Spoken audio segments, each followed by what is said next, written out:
Assalamualaikum warahmatullahi wabarakatuh.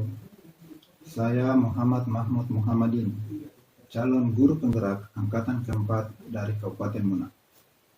Pada kesempatan ini, saya menyampaikan pemahaman atau pengetahuan saya tentang cara pengambilan keputusan berdasarkan 4 paradigma, 3 prinsip dilema etika, dan 9 langkah pengujian dalam pengambilan keputusan.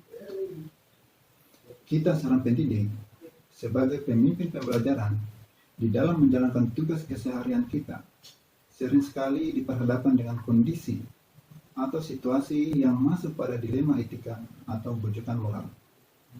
Dilema etika itu adalah situasi yang terjadi ketika kita harus memilih antara 2 pilihan yang secara moral sama-sama bernilai benar, namun saling bertentangan.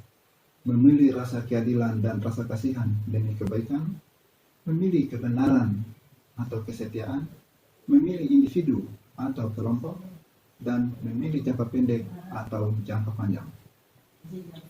Sedangkan bujukan moral adalah situasi di mana kita harus memutuskan pilihan antara benar dan salah. Jadi, sebagai seorang pendidik, harus bisa melihat apakah situasi tersebut merupakan suatu dilema etika atau bujukan moral. Pengetahuan yang saya dapatkan ini akan saya bagikan dan menerapkan di sekolah saya, yaitu pada SMP Negeri 3 Raha, dengan cara memanfaatkan waktu-waktu luang saya untuk berdialog kepada rekan-rekan guru dan memanfaatkan komunitas praktisi yang telah kami bentuk. Pada saat-saat itulah saya akan berbagi kepada seluruh rekan anggota komunitas tentang cara pengambilan keputusan jika kita diperhadapkan pada situasi dilema etika atau bujukan moral. Langkah-langkah yang akan saya lakukan untuk memulai mengambil keputusan berdasarkan pemimpin pembelajaran adalah diawali dengan mengidentifikasi masalah atau situasi itu, apakah masuk pada situasi dilema etika atau bujukan moral. Apabila situasi itu masuk pada situasi dilema etika, maka yang perlu saya lakukan adalah membawa situasi tersebut dalam 9 langkah pengujian dalam pengambilan keputusan, yaitu yang pertama, mengenali nilai-nilai yang saling bertentangan. Mengapa langkah ini penting untuk saya lakukan? Pertama, penting bagi kita untuk mengidentifikasi masalah yang sedang kita hadapi.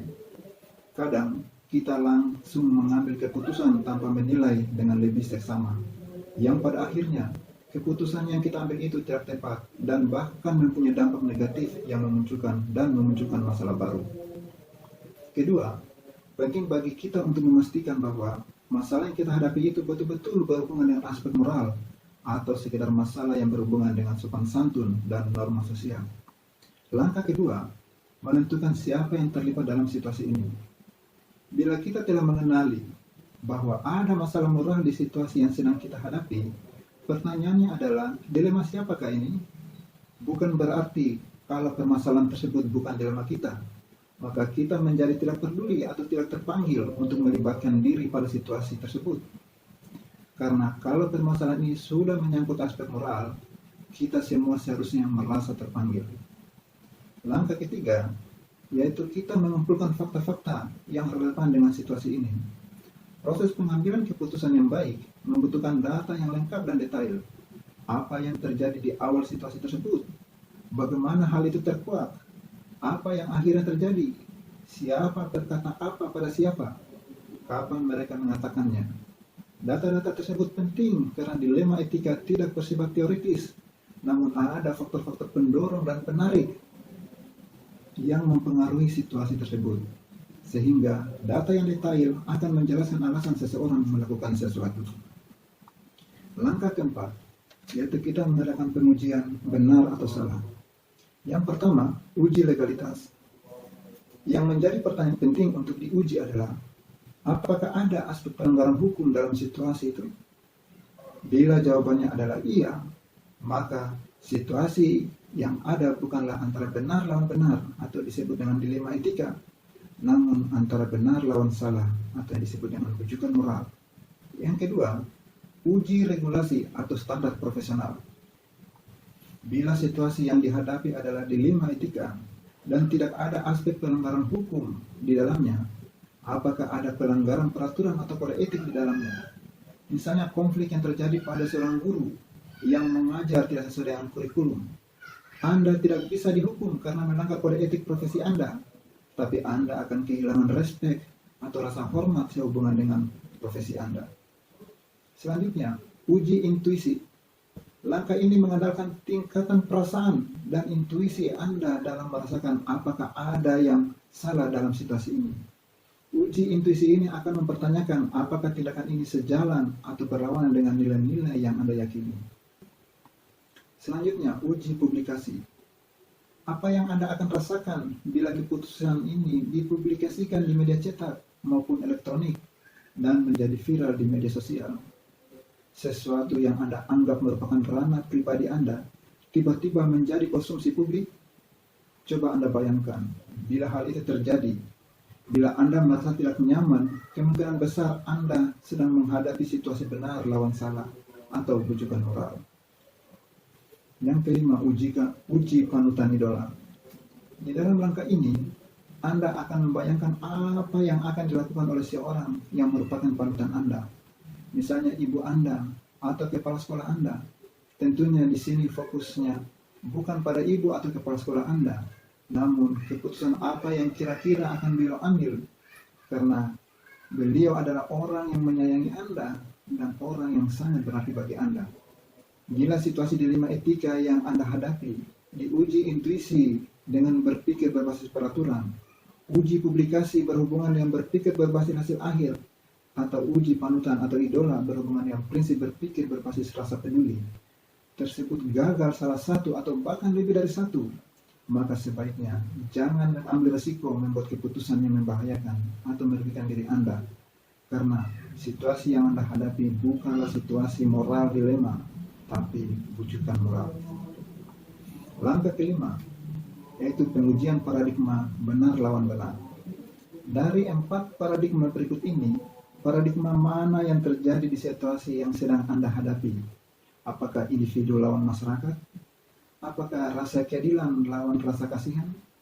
Apakah kebenaran lawan kesetiaan? Atau jangka pendek lawan jangka panjang? Pentingnya mengidentifikasi paradigma ini bukan hanya mengelompokkan permasalahan, namun membawa penajaman bahwa situasi yang Anda hadapi betul-betul mempertentangkan antara dua nilai-nilai inti kebajikan yang sama-sama penting. Yang keenam, melakukan prinsip resolusi. Dari 3 prinsip penyelesaian dilema, mana yang akan dipakai? Apakah berpikir berbasis hasil akhir? Apakah berpikir berbasis peraturan? Atau berpikir berbasis rasa peduli? Yang ketujuh, investigasi opsi trilema. Dalam mengambil keputusan, seringkali ada 2 pilihan yang bisa kita pilih. Terkadang kita perlu mencari opsi di luar dari 2 opsi yang ada. Terkadang akan muncul sebuah penyelesaian yang kreatif dan tidak terpikirkan sebelumnya, yang bisa jadi muncul di tengah-tengah kebingungan menyelesaikan masalah. Itulah yang dinamakan investigasi opsi trilema. Selanjutnya, langkah ke-8, membuat keputusan. Akhirnya, kita akan sampai pada titik di mana kita harus membuat suatu keputusan yang membutuhkan keberanian secara moral untuk melakukannya. Dan langkah ke-9, lihat lagi keputusan dan refleksikan.